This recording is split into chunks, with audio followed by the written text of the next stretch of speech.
Bueno, en esta unidad 5 vamos a hablar del tratamiento penitenciario. El cambio más abrupto en el régimen de tratamiento penitenciario se produce cuando se inaugura la Penitenciaría Nacional de Buenos Aires. Antes se había inaugurado la Penitenciaría Mendocina.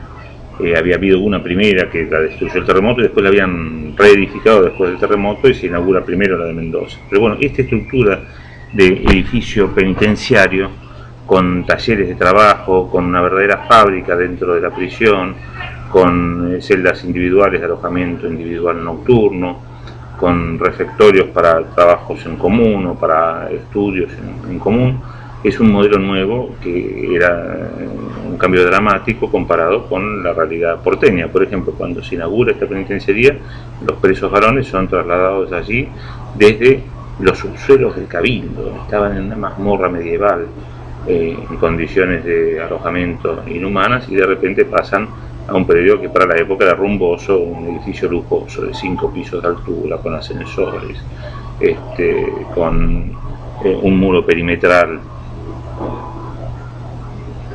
importante, con torres de vigilancia, con varias manzanas dedicadas a las actividades que se pensaban desarrollar para el tratamiento. Claramente un régimen muy distinto del que había en el Cabildo.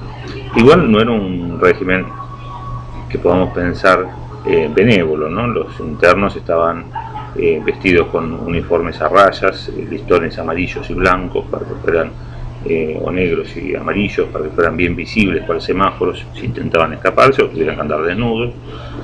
Además, en cuanto ingresaban se les soldaba al tobillo un grillete y al grillete una cadena y a la cadena una bala de cañón que pesaba 5 libras, que eran más o menos 3 kilos, con lo cual tenían que andar arrastrando el día entero, incluso cuando trabajaban esta pesa, y pues, si se dormían de noche y se daban vuelta la pesa se les caería encima, no sé.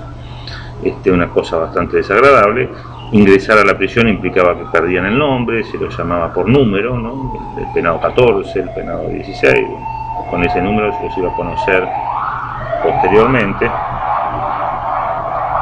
Las sirenas, si no dejan hablar, es la seguridad.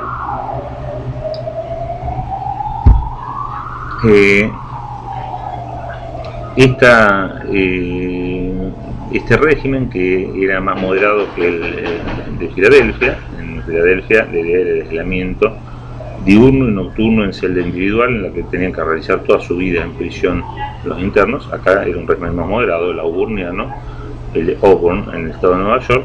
Se había optado por tenerlos aislados de noche y de día hacían actividades en común, pero bajo la regla del silencio, que se hacía respetar estrictamente, decía el reglamento.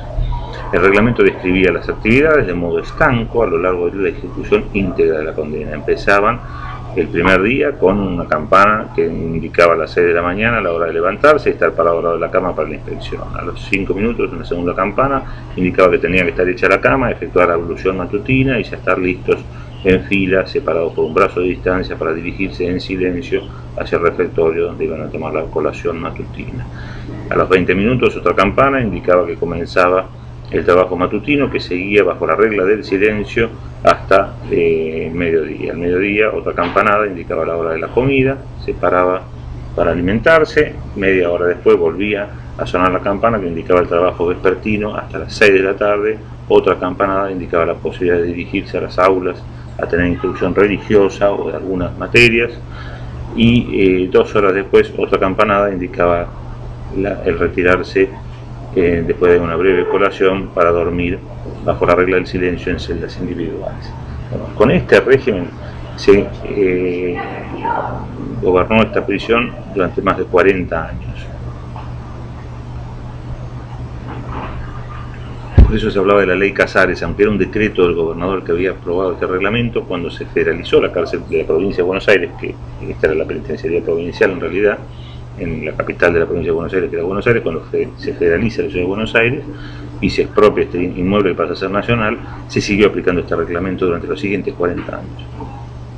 El Código de 1886 esto no lo había modificado, porque si bien introducía o mantenía la gracia judicial, que era la posibilidad de dar por extinguida la pena de quienes hubieran dado muestras de redención y hubieran acreditado haber adquirido un oficio estando detenidos, los jueces podían dejarlos en libertad pasada la mitad de la condena, pero con la extinción total de la pena, es decir, no en un régimen progresivo. La única variación que tenía este régimen, me olvidaba, eran los primeros 8 días. Los primeros 8 días en realidad no se los ponían al régimen común, sino que se los encerraban en una celda individual día y noche, en silencio absoluto, sin que nadie les hablara, a pan y agua, hasta tanto pidieran leer, estudiar y trabajar. Si no lo pedían, a los 8 días se los ponía a trabajar y a estudiar, y se les daba la posibilidad de instruirse moderadamente esas 2 horas por día. Y los últimos 8 días que iban a permanecer presos también se los ponía de vuelta en la celda individual a pan y agua, sin ninguna actividad programada, para que recordaran el ingreso a la prisión. Bueno, el Código de 1921 esto sí lo modifica, porque introduce la posibilidad de una ejecución de parte de la condena, el último tercio, bajo el régimen denominado libertad condicional, es decir, bajo una vigilancia de un patronato, bajo una asistencia también de un patronato, la persona en libertad, para intentar evitar que se produjera una reincidencia abrupta. Este régimen se aplicó durante años en forma uniforme en todo el país. Fue la ley 11.833 la primera que reglamenta un verdadero régimen de progresividad, tomando la condena como un conjunto, la divide en grados y dice: va a haber un primer grado de observación en el cual vamos a hacer la vigilancia intensa sobre el desempeño y las características de la personalidad que vamos a estudiar del interno. Después, con esto vamos a hacer un diagnóstico y un pronóstico criminológico, y a partir de este pronóstico vamos a diseñar un tratamiento para ejecutar en los grados sucesivos. Entonces empezaba una progresión de grados en los cuales el interno iba de una etapa de mayor vigilancia en campos de trabajo industriales, a una de menor vigilancia, por ejemplo, en colonias agrícolas con trabajo en el exterior, hasta un periodo de prueba con la posibilidad de trabajo fuera de los ámbitos de los cordones de seguridad, y la posibilidad de finalmente un régimen de libertad vigilada, supervisado, decía la ley, por el patronato en los casos de libertad condicional, o sea que se infería de esto que en los casos que no había libertad condicional también podía haber un periodo de libertad vigilada, en todo caso por las autoridades penitenciarias, de quienes no podían tener libertad condicional, con lo cual es un régimen altamente progresivo. Cierto es que mucho no se ejecutó esta ley, no pasaron 20 años, tuvo que llegar Petinato para que hubiera las primeras salidas transitorias, esa fue en 1951, 52, y no duraron mucho, porque en 1955 terminó la Revolución Libertadora y no las volvió a ver hasta después de la sanción de la Ley Penitenciaria Federal en 1958, y recién 10 años después fueron las primeras salidas transitorias, con lo cual pasaron muchos años antes de que se aplicara realmente el régimen progresivo. Bueno, esta ley generaba este problema de desigualdad, que ya habíamos visto, porque regulaba un régimen progresivo, pero solo para las cárceles de la nación. Dejaba sin legislación a las principales estructuras penitenciarias del país, que eran las provinciales, sobre todo la provincia de Buenos Aires, que ya entonces era el distrito penitenciario más importante del país. Ponemos una pausa por acá, encontramos el control.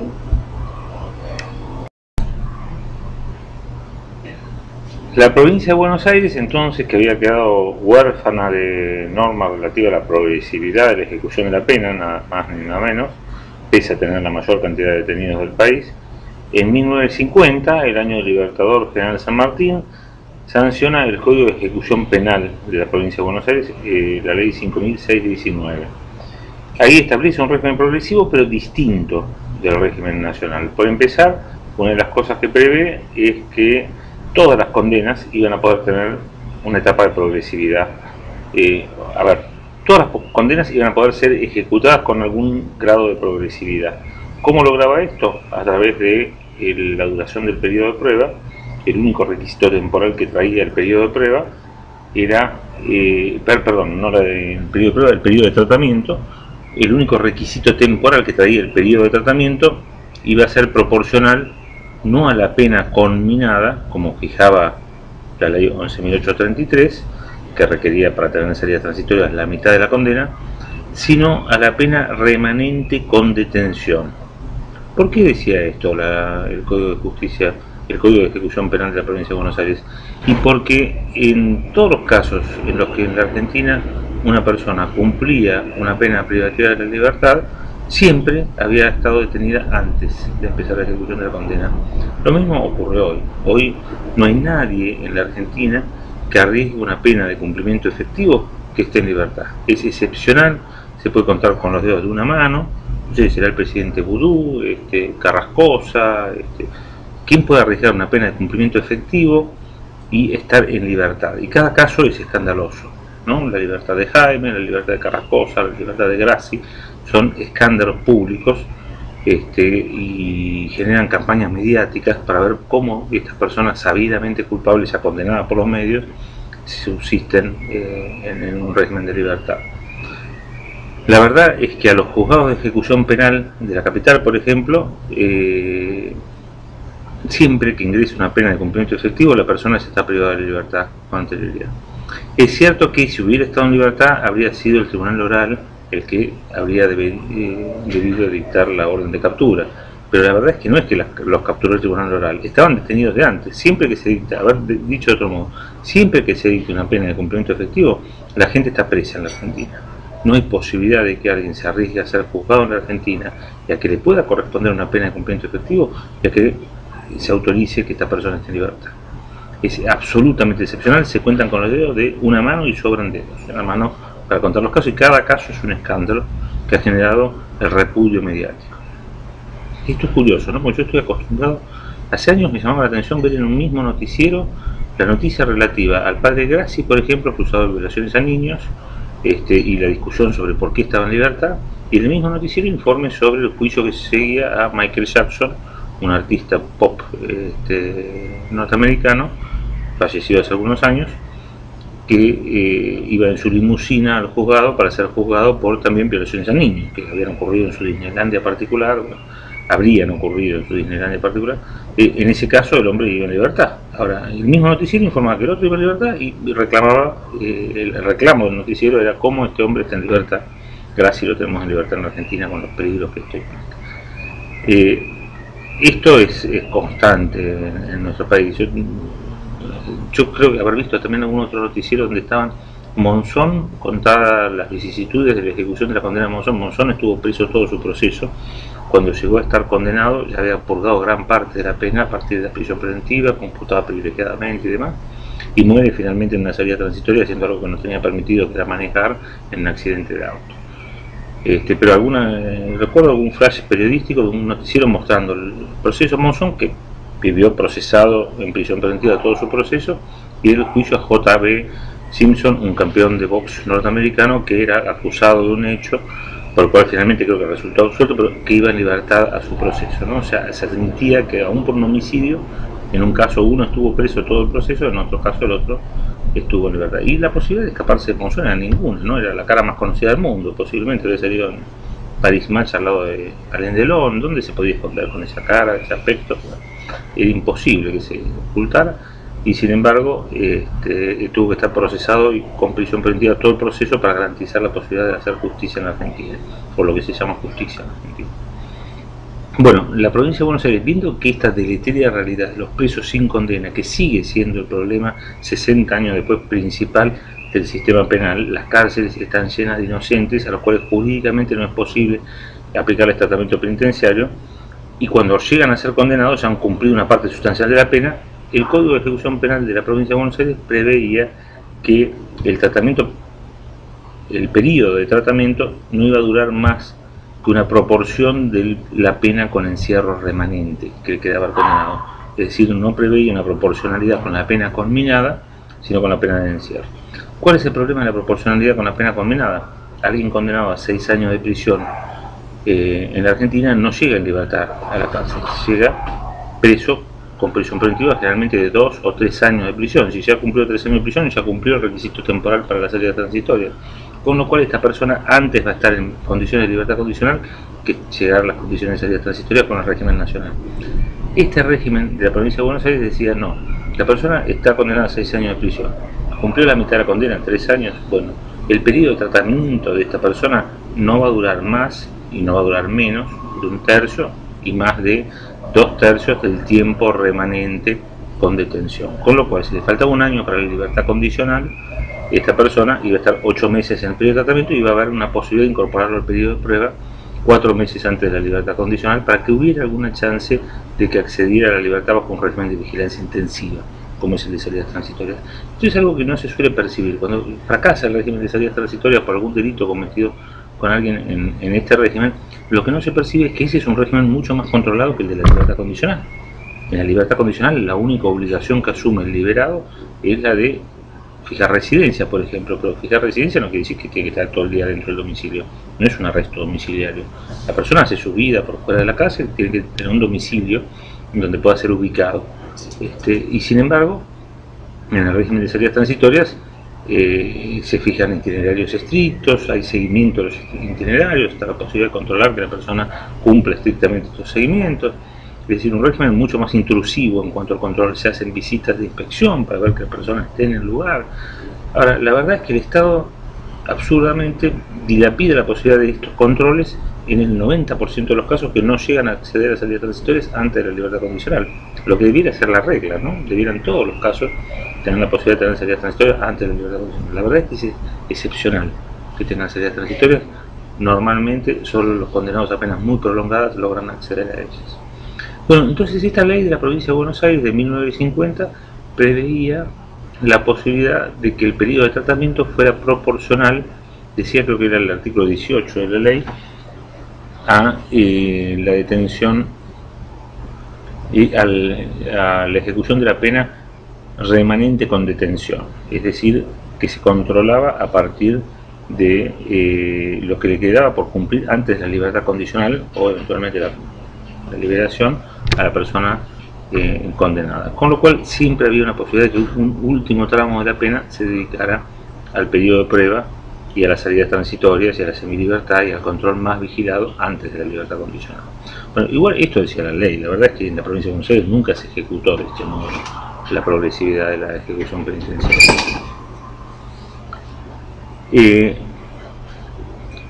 En 1996 se sanciona la ley 24660.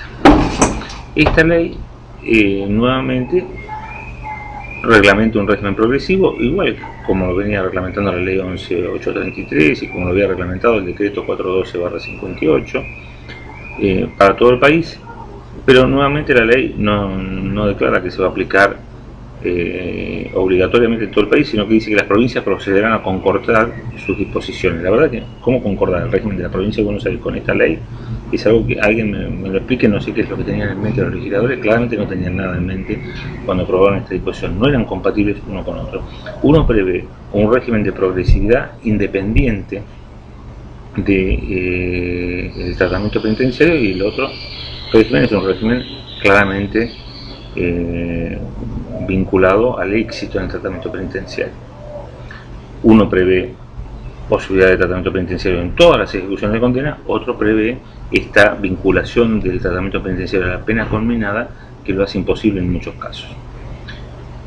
La provincia de Buenos Aires actualizó también su ley de ejecución penal a partir de la ley 24660, sobre todo por incorporación de un instituto novedoso que trajo esta ley, la libertad asistida, que obligó a que la provincia tuviera que ayornarse por los desórdenes que se producían en las cárceles, donde la gente que estaba condenada por los tribunales provinciales que no aplicaban la libertad asistida porque decían que no había ninguna norma que hubiera declarado su aplicación en la provincia, reclamaban este beneficio y generaban desórdenes. Bueno, finalmente la provincia adecuó su régimen legal al de la 24660, pero fíjense de qué manera.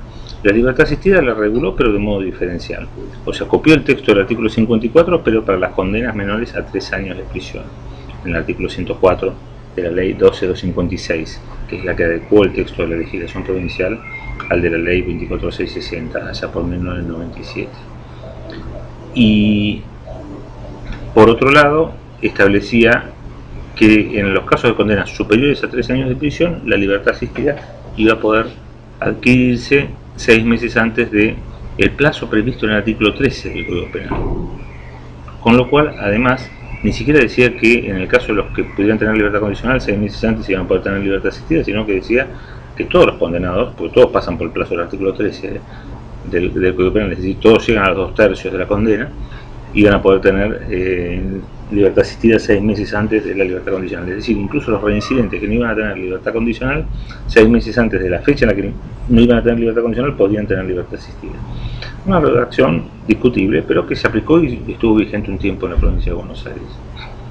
En materia de progresividad, en cambio, en la provincia innovó sustancialmente. ¿De qué modo? Reguló 3 regímenes en realidad 6 regímenes distintos, porque los 3 estaban subdivididos en una modalidad agravada y una atenuada, ¿no? Pero reguló el régimen abierto, el semiabierto y el cerrado. Y en los 3 regímenes, cualquier persona incorporada al régimen abierto, al régimen semiabierto o al régimen cerrado, podía tener una expectativa cierta de acceder a salidas transitorias. Fíjense esto. En cambio, claramente, en el régimen de progresividad que venía en la Nación desde la tradición de la ley 11.833, solamente los que alcanzaban las máximas calificaciones iban a acceder al periodo de prueba e iban a poder tener salida transitoria. Es decir, progresividad y tratamiento estaban asociados en la ley, en el derecho positivo, en la legislación nacional. En derecho positivo de la provincia de Buenos Aires, en la redacción original de la ley 12.256, claramente había 3 regímenes diferenciales: el del artículo 100, el artículo 146 creo que era, y el artículo 166. Es decir, el régimen abierto, semiabierto y cerrado. En los 3 regímenes había salidas transitorias para los que llegaban a esas posibilidades. Es decir, cualquier interno entonces iba a poder tener salidas transitorias, cualquiera fuera el régimen que transitara. Por supuesto, con mayor fluidez en el régimen abierto que en el semiabierto y en el cerrado. Esto se destrozó en la provincia de Buenos Aires con las últimas reformas, que en el caso de los delitos aberrantes introdujeron terribles limitaciones, y también para el resto de los delitos se traducen en tremendas limitaciones. En Nación, el régimen de la ley 24.660 preveía, en cambio, que el avance en la progresividad iba a depender de la evolución de las calificaciones. Igual, una cosa es lo que prevé la ley y otra es lo que han previsto los reglamentos, porque cuando uno va a comparar los requisitos que la ley menciona para incorporarse a salidas transitorias o semilibertad con los que prevé el reglamento, descubre que aparecen requisitos que la ley no trae. La ley en el artículo 17 de la ley 24.660 es bien clara. Solo hace falta, para incorporarse al régimen de salidas transitorias, tener la mitad de la condena cumplida en el caso de las penas temporales, o un tiempo 15 años en el caso de la prisión perpetua, y 18 años en el caso de la prisión perpetua con accesoria de reclusión por tiempo indeterminado, y haber obtenido opinión favorable del Consejo Correccional o del equipo técnico criminológico. El reglamento, en cambio, para incorporarse al periodo de prueba ya requiere tener muy buenos 7 de concepto, con lo cual no es opinión favorable. Uno supone que una calificación buena implica una opinión favorable, no, muy buena parece ser el requisito para incorporarse. Y además de eso, hay tiempos mínimos para incorporarse al periodo de prueba que aparece en el reglamento. Por ejemplo, 1/3 de la condena hay que haber cumplido para poder incorporarse al periodo de prueba. Esto no aparece en la ley. En la ley, al contrario, aparece la posibilidad de incorporar a una persona el primer día de la condena al periodo de prueba. ¿Cómo es esto? Sí, el artículo 13, cuando uno lo lee y lo desagrega, es muy claro cuando establece que durante el periodo de observación, en el momento de hacer la historia criminológica y después de hacer la anamnesis y la historia, el diagnóstico, el pronóstico criminológico, el equipo técnico criminológico debe opinar sobre el periodo y fase al que debe ser incorporado el condenado. Los periodos son 4, los define el artículo 12 de la ley: periodo de observación, periodo de tratamiento, periodo de prueba, periodo de libertad condicional. Y las fases, el único que tiene fases es el periodo de tratamiento, que tiene la fase de socialización, de consolidación, de confianza, y después viene ya el periodo de prueba. Con lo cual, pareciera que una persona el primer día de la condena podría ser incorporado directamente al periodo de prueba o al periodo de libertad condicional. ¿Esto ocurre? Sí, y claro que ocurre. En realidad ni siquiera es el Consejo Correccional el que opina en estos casos, sino que opina el Centro de Evaluación de Procesados. ¿Cuándo pasa esto? Y cuando una persona firma el juicio abreviado, por ejemplo, en el juicio abreviado le ponen una pena de 6 años de prisión y ya lleva 4 años detenido. Se tramita directamente a la libertad condicional. Al principio empieza como incidente de excarcelación o termina tramitándose como incidente de libertad condicional, y la primera opinión del Consejo Correccional es: si la persona no tuvo sanciones, corresponde incorporarla a la libertad condicional. Es decir, claramente se cumple el artículo 13 en este aspecto. Sin embargo, lo que normalmente ocurría en el ámbito nacional es que se retrogradaba a la gente al momento de incorporarla al régimen de condenado. ¿Qué quiere decir esto? Y porque las personas procesadas ya estaban evaluadas antes de ser realizadas las historias criminológicas. Es decir, una persona procesada normalmente en la Argentina, si la condenaron a una pena de prisión efectiva, ya llevaba algunos trimestres o varios años detenida en prisión preventiva. Entonces ya tenía calificaciones de conducta y conceptos y se había incorporado al régimen de ejecución anticipada voluntaria, o por lo menos tenía calificaciones objetivas de conducta que justificaban que tuviera una primera calificación de conducta inicial ejemplar, por ejemplo. Bueno, lo que ocurría tradicionalmente en el ámbito federal es que se retrogradaba a la mitad de la condena. Cuando uno preguntaba, me tocó preguntarle como juez de ejecución a la jefa de criminología del complejo 1 y también a la jefa de criminología del complejo de jóvenes adultos, una me decía que el problema es que lo incorporamos en una escala en la que tanto pueden subir como bajar, entonces lo ponemos por la mitad. Perfecta la respuesta, si lo estamos haciendo en la calle. Pero acá el hombre no es que lo traemos en la calle, ya viene por octavo pedido calificado con conducta ejemplar, ¿por qué le ponemos 5? Además era mentirosa la respuesta, porque cuando el hombre venía calificado con concepto 0-0, es decir, lo tenían considerado como un cachivache, digámoslo en la jerga penitenciaria, y el hombre no le ponían 5 de calificación, le ponían 0 de calificación, con lo cual razonablemente valoraban el conocimiento que ya tenía el Consejo Correccional de la situación. El hombre mismo estaba feliz de seguir siendo considerado un cachivache. No tengo que venir a plantearme cuál es mi situación ahora que soy condenado con buenos 5 si me van a considerar un ortiva o no. Y bueno, en definitiva, hasta el propio afectado se sentía beneficiado por esa calificación, con lo cual era mendaz el argumento. La de jóvenes adultos decía, bueno, no, pero lo que pasa es que en la calificación de conducta refleja las obligaciones disciplinarias y los procesados tienen distintos deberes. Lo que es cierto, los condenados están obligados a más cosas, sobre todo con el régimen penal anterior. La vieja ley de ejecución penal establecía que todo el tratamiento penitenciario obligatorio para los condenados. Hoy no es así, hay grandes aspectos que son voluntarios. Es decir, por ejemplo, el hombre no estudia no es motivo para una sanción disciplinaria. Antes sí era un motivo para una sanción disciplinaria. Hoy, conforme al artículo 5, solo los aspectos que tienen que ver con la convivencia, el reglamento de disciplina y el trabajo van a justificar una sanción disciplinaria. En definitiva, lo que decía esta directora de criminología era que en el caso de los jóvenes adultos había que tomar en cuenta que cuando se incorporaban como condenados tenían más obligaciones que como procesados y por eso se justifica la diferencia. La verdad que es relativamente atendible este argumento. Yo creo que tampoco eran tan relevantes las distinciones entre uno y otro, y lo cierto es que no era así de vuelta en el caso de los que tenían muy mala calificación, se los calificaba mal en la primera calificación y ellos estaban contentos y aceptaban esa calificación. Otro jefe de criminología en la unidad 14, recuerdo que me planteó, no, lo que pasa es que para los procesados el régimen de calificaciones prevé una calificación conceptual, porque habla de satisfactorio, muy satisfactorio, bueno, muy bueno, regular. En cambio hay una escala numérica para los condenados. Era cierto el argumento, pero también se podía hacer perfectamente una composición de escalas, y bueno eran 5 y 6, y muy bueno 7 y 8, ejemplar era 9 y sobresaliente 10. Uno podía hacer una equiparación dentro de cierta razonabilidad, mucho más razonable que ponerle al que venía calificado con ejemplar 5. Claramente el 5 no era compatible con el ejemplar de conducta de alguien que no registraba una sanción en varios años. Bueno, esto cambió bastante. Igual hoy sigue siendo una rareza el acceder a la progresividad, es decir, es muy extraño que un condenado logre acceder a la progresividad. Sigue siendo una minoría los que logran acceder a la progresividad dentro de la cárcel. Tanto en el régimen de la provincia de Buenos Aires como en el régimen nacional. Bueno, hasta acá sobre el tratamiento penitenciario y las diferencias entre la progresividad en nación y en provincia. Muchas gracias.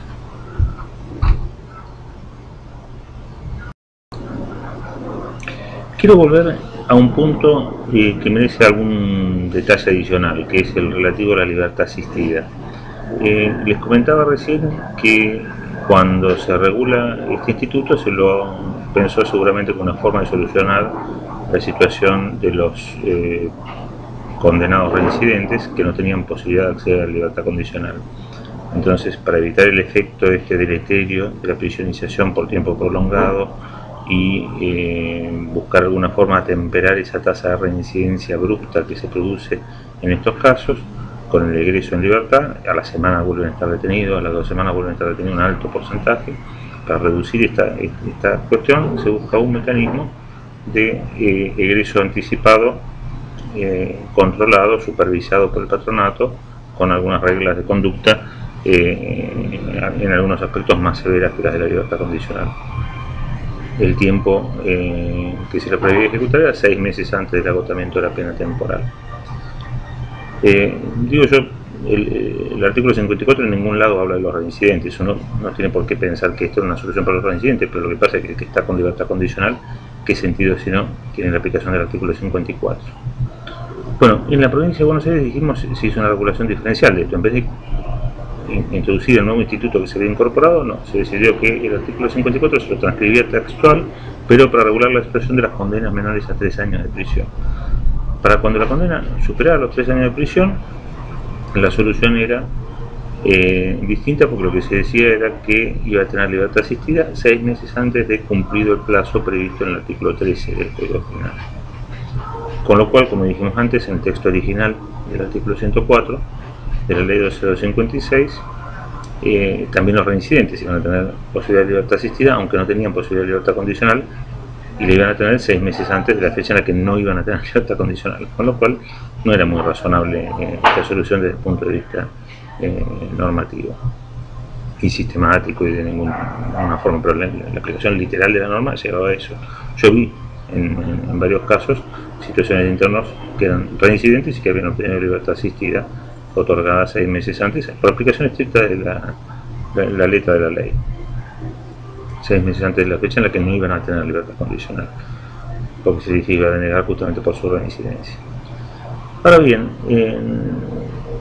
curiosamente, cuando me tocó dar el examen de juez de ejecución, yo no recuerdo si entonces me tocó, sí, creo que entonces uno de los casos que tocó tenía que ver con la cuestión de la libertad asistida, y una de las soluciones que yo propuse como solución era precisamente interpretar que el artículo 54 de la ley 24660, cuando decía que se podía otorgar libertad asistida 6 meses antes del agotamiento de la pena temporal, había que interpretarlo en consonancia con la interpretación que se daba al artículo 24 del Código Penal, que cuando regula el cómputo de la pena privativa de la libertad y establece cómo se abona en la pena, en la ejecución de la pena privativa de la libertad, la prisión preventiva, trae una regla. Ustedes recuerdan la regla original, ahora la Corte declaró inconstitucional esto, pero la regla original, o la considera derogada, en realidad no constitucional, sino considera derogada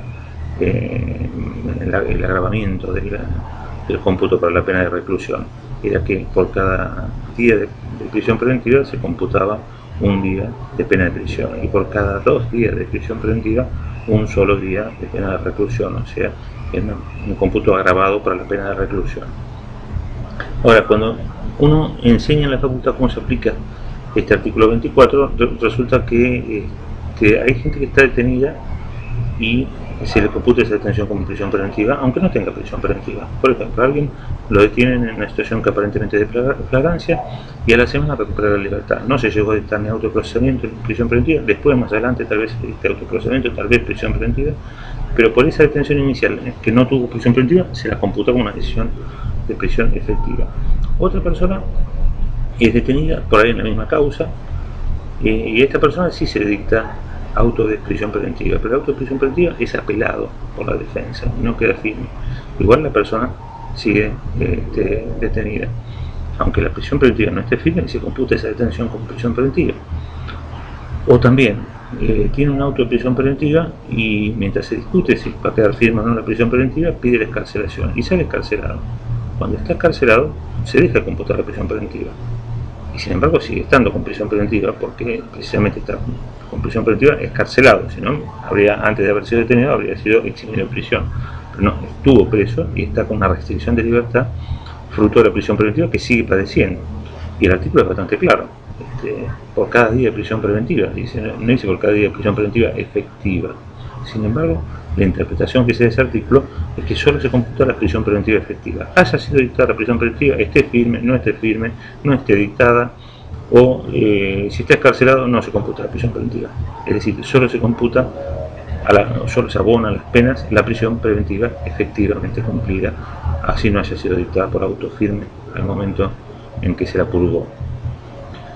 Trasladado esto a la aplicación del artículo 54, cuando el artículo 54 dice que se podrá incorporar la libertad asistida 6 meses antes del agotamiento de la pena temporal, habría que entender que la pena temporal, en el caso de los reincidentes, se iba a agotar el último día de la ejecución de la pena, porque no iban a tener otra posibilidad, y en el caso de los primarios, iba a agotarse en el momento en que tenían a partir de cuando podían recuperar la libertad condicional, con lo cual 6 meses antes de esto iban a tener posibilidad de tener libertad asistida.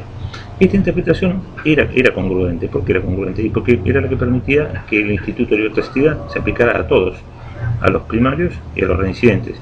Y teniendo en cuenta que la norma no decía que fuera, aunque fue claramente pensada solo para los reincidentes, la norma no excluía la aplicación, no se excluía de su aplicación a los primarios, la única forma de aplicársela efectivamente a los primarios sería esta. Si no, lo otro que quedaba era decir que solo quedaba como instituto remanente para los primarios que no obtuvieran la libertad condicional.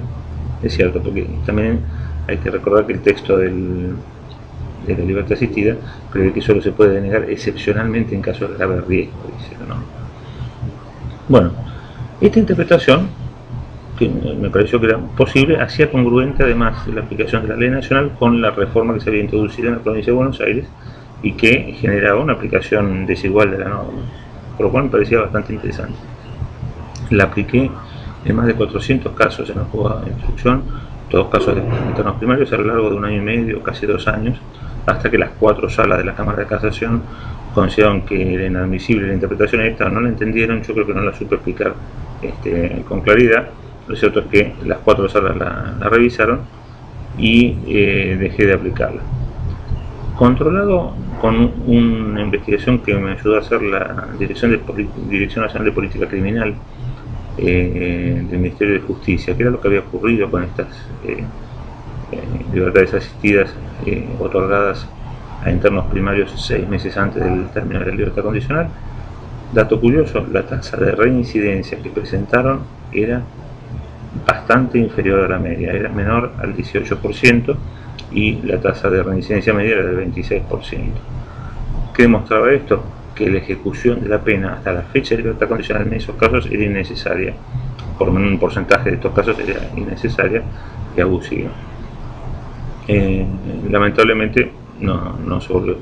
Comento el argumento porque se puede volver a intentar una interpretación de esta naturaleza que tal vez, si fuera entendida, permitiría que el artículo 54 tuviera una aplicación más racional. Tanto se lo podría aplicar a los condenados reincidentes como a los primarios, y en el caso de los primarios podría implicar una progresividad mayor al acceso a la libertad, porque al salir con libertad asistida asumen compromisos mayores que los que tendrían al acceder a la libertad condicional. Entre otros, por ejemplo, está el compromiso de hacer una propuesta de indemnización de daños que el que sale con libertad condicional no tiene por qué hacer, y a nadie se la pide. Bueno, hasta aquí este agregado sobre la libertad asistida.